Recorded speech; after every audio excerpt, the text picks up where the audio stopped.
Привет всем зрителям моего канала! Сегодня мы с вами разберем еще один дизайн ногтей, поэтому оставайтесь со мной, поехали! Итак, вот такие ноготки мне принесла новенькая клиентка. Если вы обратите внимание, то они безумно вниз растущие. Ногти уже с переношенной коррекцией, очень клюнувшие. Нам нужно будет их очень сильно поднимать. При этом клиентка хочет оставить длину, сохранить форму, поднять ноготочки, сделать выкладной френчик, сделать красоту, и чтобы все это у нее носилась до следующей коррекции. Поэтому будем сегодня с вами безобразничать на этих ноготках. Итак, кроме того, что у нас очень сильно отросший материал, очень сильно вниз клюнувший ноготь, еще проблема осложнена трещинами на некоторых пальчиках. То есть у нас так сильно перетянул материал натуральный ноготочек, что натуральный ноготь в районе стресса потрескался.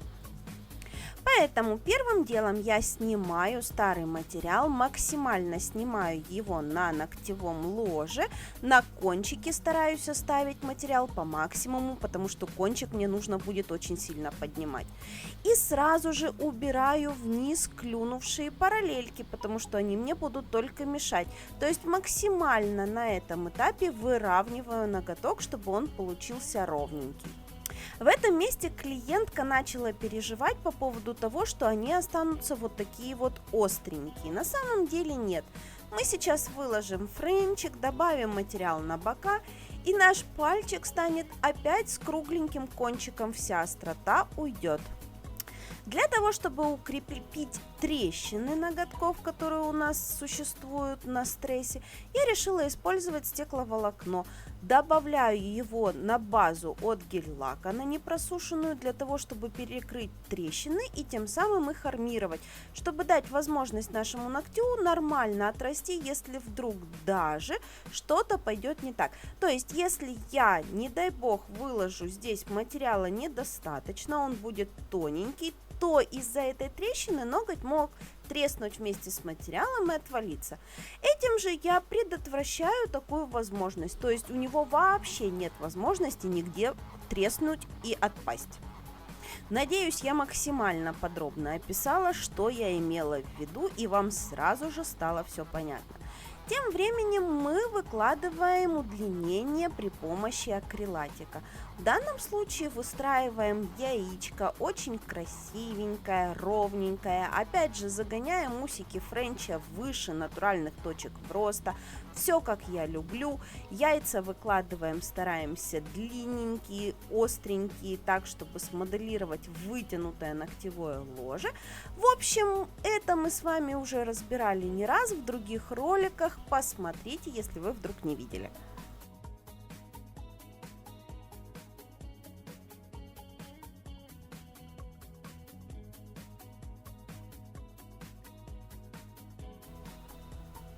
И, конечно же, после просушки удлинения нам необходимо его подпилить. Берем пилочку, подпиливаем таким образом, чтобы пилочка немножечко подваливалась под наш язычок удлинения.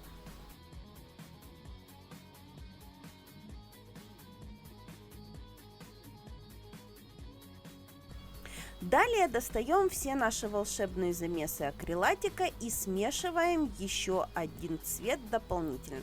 Клиентка захотела чего-нибудь сиреневенько-фиолетовенького на своих ногтях. Для того, чтобы френчик смотрелся максимально контрастно по отношению к ногтевому ложу, мы бортик удлинения прокрашиваем этим же фиолетовым оттенком, смешанным с черной краской.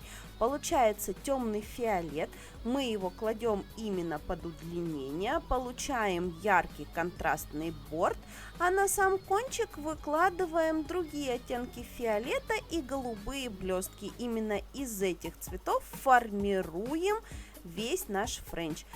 Благодаря тому, что акрилатик у нас никуда не течет, не утекает, не растекается, мы можем поднять высоту сразу же на ту, что нам необходимо для поднятия клюнувшего ногтя.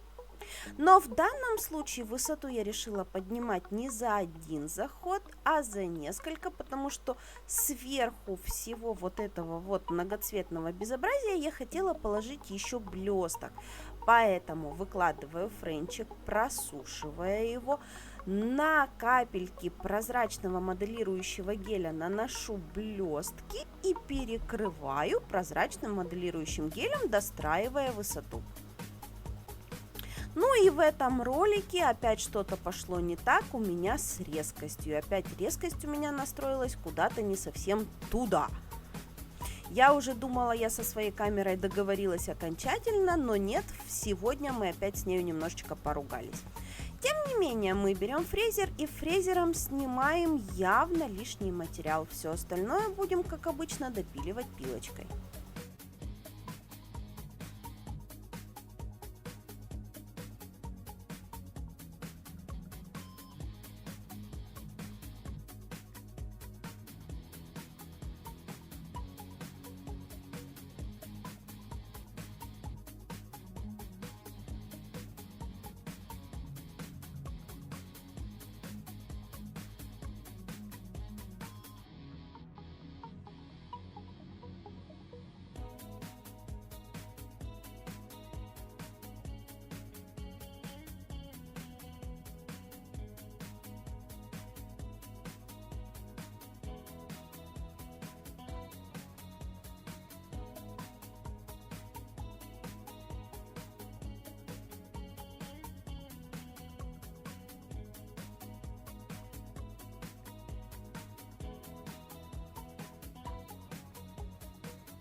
Как вы понимаете, после всех этих манипуляций внутри у нас остается очень много лишнего материала. Именно благодаря этому материалу мы и поднимаем клюнувшие кончики.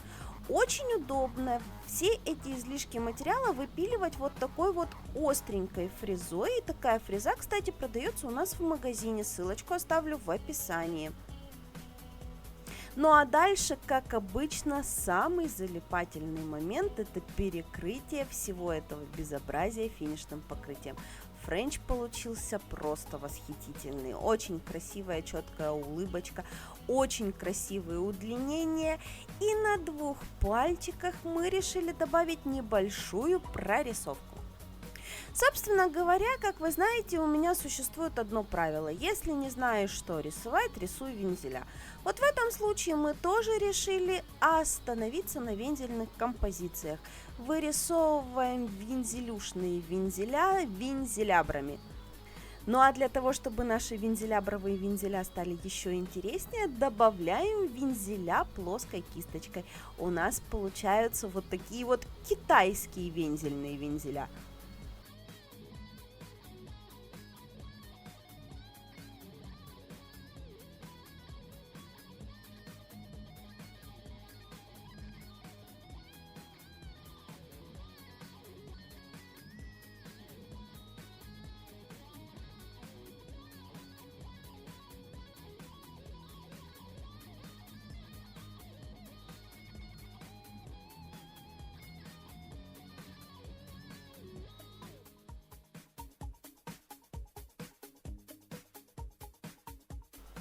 И после того, как просох наш подмалевочек, тоненькой кисточкой добавляем тоненьких элементов, и вся наша композиция соединяется в единое целое.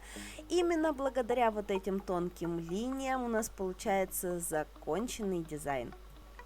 И, кстати, если кто-то досмотрел до этого этапа, рассказываю вам большой лайфхак. Вот смотрите, даже косой кисточкой у нас получились не совсем аккуратные краюшки на наших элементах. Но тоненькой кисточкой мы буквально одним движением трогаемся по краюшкам, и у нас получается чистый, красивый, идеальный дизайн. Поэтому я уже говорила это правило, но повторю еще разочек. Прорисовка решает все.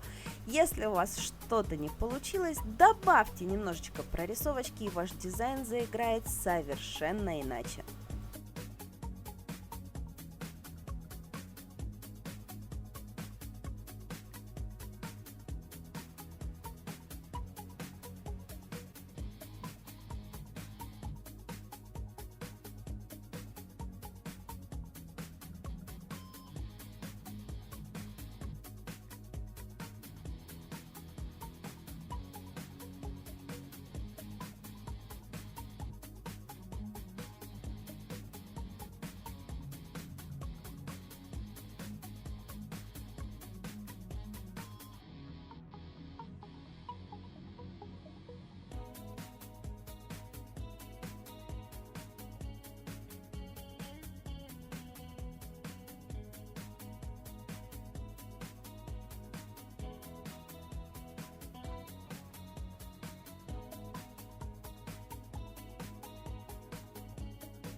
Мы же на выходе имеем вот такие потрясающие ногти. Все как хотела клиентка. Не очень остренько, очень ровненько, очень интересненько и потрясающе красиво.